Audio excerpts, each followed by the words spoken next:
আমি এখন টাঙ্গার হাওরের পারে এটি করজ বাগে আছি। এখানে শুধু করজ গাছ, মাঝে মাঝে দু একটি হিজল গাছ আছে। হাওরের অন্যতম বৃক্ষ করজ। হাওরের যদি প্রধান দু একটি বৃক্ষের নাম আমরা বলি তাহলে হিজল, করজ, বরুণ, বিয়াস উল্লেখযোগ্য। তার মাঝে করজ একটি। করজটা এই জন্যই হাওরের জন্য উল্লেখযোগ্য বৃক্ষ, কারণ এটা স্থল এবং জল দুইটি পরিবেশেই বাড়তে পারে এবং বেড়ে ওঠে। জলে ডুবে গেলেও এই করজ মরে না, আবার হেমন্তে চৈত্রের তাপদাহেও সে মরে না। এটা উভয় পরিবেশেই টিকে থাকতে পারে, অর্থাৎ সংগ্রামী বৃক্ষ। আর এই হাওরের মানুষগুলো এই করচের মতোই সংগ্রামী। করচের একটা বিশেষ গুণ হইল, বর্ষাকালে এই করচ যখন পানিতে তার মূল অংশ ডুবে যায়, পাতাগুলো জেগে থাকে, তখন প্রচুর পরিমাণ পানি শোষণ করে। এবং এই পানি শোষণ করার ফলে আমাদের অতি বন্যা থেকে এই রক্ষা পাওয়ার যে একটা বিষয় থাকে, এটাতে কিন্তু একটা ভূমিকা রাখে। আর হেমন্তে কি করে, এই করজ তার কাণ্ড দ্বারা মানে পানি শোষণ করে নেয়, মানে টোটাল করজ পানি শোষণ করে নেয় এবং তার গোড়া চারপাশে একদম মাটিতে রস তৈরি করে রাখে, কিন্তু ভেজা থাকে। অন্য যে কোনো জায়গার চেয়ে করজ গাছের আশেপাশের মাটি একদম ভেজা থাকে, অর্থাৎ সে রস ধরে রাখতে সাহায্য করে। আমি বলতে পারি তাহলে যে মাটির যে ভারসাম্য, মাটিকে সতেজ রাখা বা মাটিকে রসযুক্ত রাখার জন্য করজের ভূমিকা অপরিসীম। তাছাড়া মাটির ক্ষয়রোধ তো আছে, আর উত্তাল ঢেউয়ের গতিপথ রোধ করা। বর্ষায় যখন এই করজ বাগ ডুবে যায়, তখন এখানে পাখালির আধার হয়। এখানে পরিযায়ী পাখির সহ নানান পাখিরা এখানে অভয়াশ্রমের মতো করে থাকতে পারে। সবচেয়ে বড় জিনিস হচ্ছে, হাওরের এইসব হিজল করজের বাগ হচ্ছে একটা অক্সিজেন চেম্বার। হাওরটাই মূলত একটা গ্রিন হার্ট বাংলাদেশের। এই হাওর হেমন্তে একদম সবুজ, আর বর্ষায় জলে জলাময়। আসলে বাংলাদেশটাই প্রাকৃতিক বৈচিত্র্যের একটা অপরূপ দেশ, যেন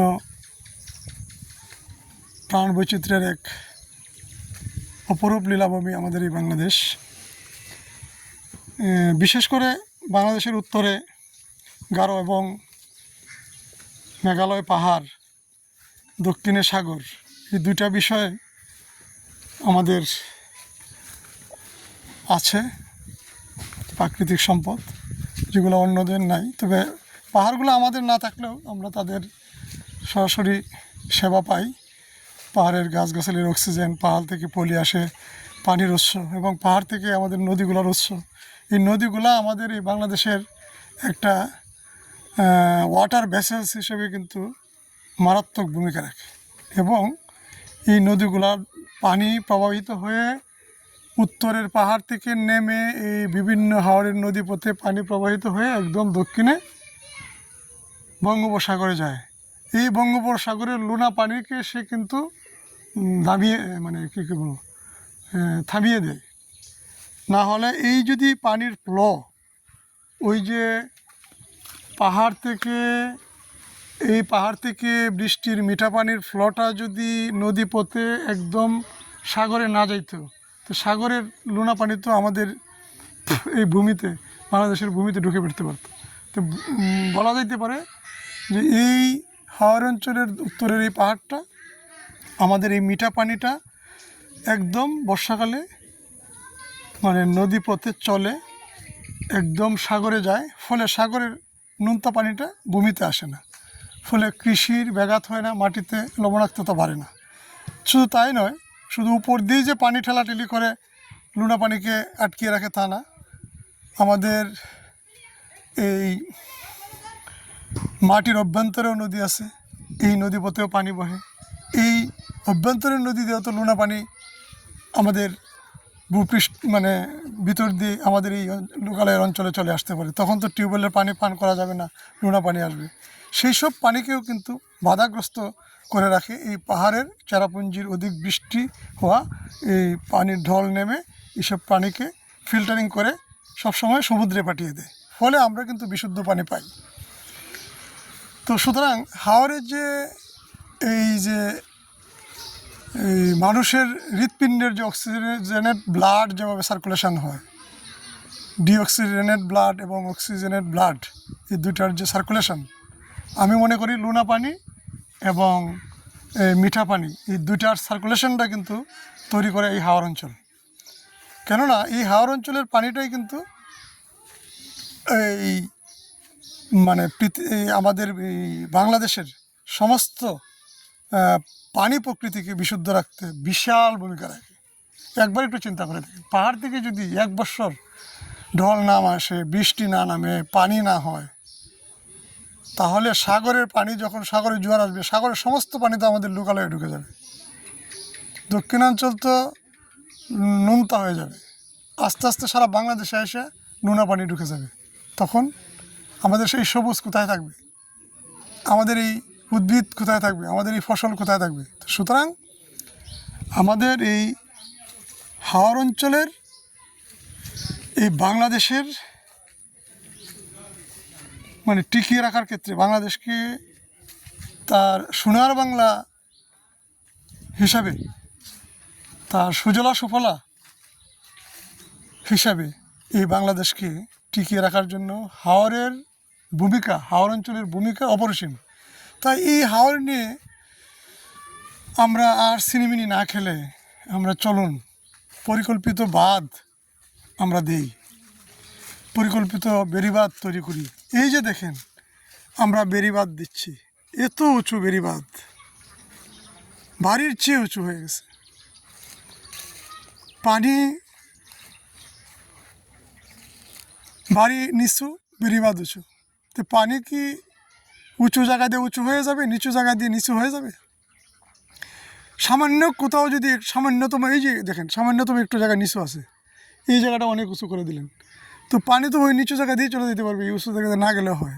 এইটা কেন অত উঁচু করলেন, কেন মাটি কাটলেন? এই একটা দায়ের, এত সুন্দর পানির দায়ের দেখেন, এখানে দিয়ে পানি প্রবাহিত হয়, পানি এই হাওরে যায়, হাওরে আসে, এই গতিপথকে বাদ দিয়ে বন্ধ করে দেওয়া হয়েছে।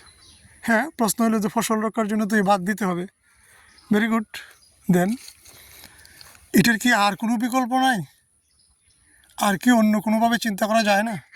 এত শর্টকাট কেন, এত শর্টকাট সাকসেস কেন? আপনি এই শর্টকাট করতে গিয়ে আপনি কি জানেন এই হাওরের উদ্ভিদ বৈচিত্র্য, প্রাণী বৈচিত্র্য, মাছের যে এই বংশবৃদ্ধি, মাছের যে চলাফেরা কতটুকু বিনষ্ট করতেছেন, কীভাবে বিনষ্ট হচ্ছে? এই মিঠা পানি তার মতো চলতে হবে, নদীপথে চলবে, আসবে, পাহাড় থেকে নেমে সে চলতে পারতেছে না, মানে স্থানে স্থানে সে বাধাগ্রস্ত হচ্ছে। তো বাধাগ্রস্ত হলে তো সেটা হবে না, কারণ মাছ, আমরা যেমন সড়ক পথে চলি, রেলপথে চলি, আকাশপথে চলি, আমরারও পথ আছে, ঠিক তেমনি মাছ যদিও জলাশয়ে বসবাস করে, তাদেরও চলাফেরার পথ আছে, বাড়ি ঘর আছে, তাদেরও সুস্থতা আছে, অসুস্থতা আছে। তারাও যখন তাদের চলার পথে বাধাগ্রস্ত হয় বা বাধা পায়, তারাও ব্যাহত হয়, তারাও থমকে যায়, তারাও গৃহবন্দী হয়ে পড়ে। যখন গৃহবন্দী হয়ে পড়ে তখন এই সুস্বাদু মাছ আর এই সুস্বাদু থাকে না, মাছটার সেরকমভাবে বেড়ে উঠতে পারে না। তো সুতরাং মাছকে তার মতো চলতে দিতে হবে, প্রকৃতিকে ডিস্টার্ব করা যাবে না। আমাদের এই চেম্বার একবার একটু চিন্তা করে দেখেন, আমরা মাটি নিয়ে সীমানা দিয়েছি, বর্ডার দিয়েছি, কাঁটা তার দিয়েছি, কত কিছু দিয়েছি, কিন্তু এই রোদ তার কি কোনো সীমানা আছে? এই সূর্য সবাইকে রোদ দেয়, এই বাতাসের সীমানা নাই, অক্সিজেনেরও তো সীমানা নাই। তো আমার এই হাওরের যে এই সবুজ, এই যে বন বনানি, এই যে এত অক্সিজেন, এটা কি শুধু আমার, শুধু হাওরবাসীর, শুধু বাংলাদেশের? সারা বিশ্ববাসীর। তো সারা বিশ্ববাসীর যদি হয়, তো এই অক্সিজেন চেম্বারকে কেন আমরা যত্ন করি না? দেখেন, আমি আরেকটা জিনিস বোঝাতে চাই, আমি একটা তুলনামূলক আলোচনা করি। যেমন এই যে করস গাছগুলা, এই করস গাছগুলা কিন্তু লোকালয়ে বেড়ে উঠতেছে। লোকালয়ের যে করস গাছ এবং অরণ্যের যে করস গাছ, তার মধ্যে কিন্তু আকাশ পাতাল ডিফারেন্স। লোকালয়ের করস গাছ দেখেন, এই গোড়াতে তার কোনো গুচ্ছমূল নাই, একদম পরিষ্কার পরিচ্ছন্ন, কিছুই নাই। আর যেগুলা ওই জল অরণ্যে, অর্থাৎ যেখানে মানুষের ডিস্টার্ব নাই, সেই সব করস গাছগুলো আমি অন্য একটা জায়গায় দেখাবো, সেইগুলোতে একদম গুচ্ছমূলে ভর্তি থাকবে। এই যে দেখেন, বর্ষাকালে নৌকা আসে, নৌকা এই যে গাছে আঘাত করে, এই যে নৌকায় তো নৌকা লাগানোর আঘাত এই গাছের মধ্যে সমানে আছে। হ্যাঁ, ঠিক আছে, মানুষ পর্যটনে আসবে, ইয়ে করবে, কিন্তু গাছটার যে তার আরেকটা বৈশিষ্ট্য, সে গুচ্ছমূল, তার মূলগুলা দিয়ে মাটিতে ধরে রাখা, রস শোষণ করা, সেটা তো হচ্ছে না। সে শুধু একটা মূলের উপর গাছটা উঠছে। করস গাছের গুচ্ছমূল আমি অন্য একটা জায়গায় আপনাদেরকে দেখাবো পরবর্তীতে, আর সেটা দেখলে আপনারা বুঝতে পারবেন যে লোকালের করস এবং অরণ্যের করস গাছের মাঝে কতটুকু ডিফারেন্স। যাই হোক, এখানে হিজল গাছের সংখ্যা কম। হিজল গাছটা আরও বেশি গুরুত্বপূর্ণ, কেননা এই হিজল জলে যে হিজে গেছে, অর্থাৎ আমরা কথা বলি যে এর শরীরে কাজ হিজে না, মানে অর্থাৎ কাজ সয় না। যে সয়ে যায়, যে জিনিসে সয়ে যাওয়া, হিজল মানে হে হিজে গেছে জলে, সে হিজে গেছে, অর্থাৎ সে জলে থাকতে পারে, এই জন্যই তার নাম হিজল। মানে জলকে সে হিজ্জা নিছে, মানে সয়ে নিছে, অর্থাৎ জলে সে বাঁচতে পারে, জলে সে মরে না, আর শুকনায় তো সে মরেই না। এবং তারও ঠিক সেম বৈশিষ্ট্য, সে পানি ধরে রাখতে পারে হেমন্তে এবং বর্ষায় অধিক পানি শোষণ করতে পারে। এবং হিজলের একটা মজার বৈশিষ্ট্য হচ্ছে, সে জ্যৈষ্ঠ মাসে ফুল দেয় এবং তার ফুল মালা হয়ে ফুটে, তার মালি লাগে না, ফুল তুলে মালা গাঁথতে হয় না, সে একদম রেডি একটা মালা তৈরি করেই আমাদেরকে উপহার দেয়। সেই হিজলের বন্দনা তো কেউ করে না। হ্যাঁ, কত গোলাপের বন্দনা হয়, কত রজনীগন্ধার বন্দনা হয়, হ্যাঁ, কত মালতীর বন্দনা হয়, কত জুই চামেলির বন্দনা হয়, আর কি সুন্দর মালা হয়ে ফুটে আগুনের রঙের হিজল, সেই হিজলের বন্দনা কেউ করে না, আফসোস। আচ্ছা, যাই হোক, আমি হিজল ফুলের বন্দনা করবেন এই আশা রাখি। আর আমাদের এই হাওরের ন্যাচারাল অক্সিজেন চেম্বারকে আমরা জীবিত রাখবো, গাছকে ডিস্টার্ব করবো না, প্রকৃতিকে ডিস্টার্ব করবো না, এই আশা রাখি। ধন্যবাদ সবাইকে।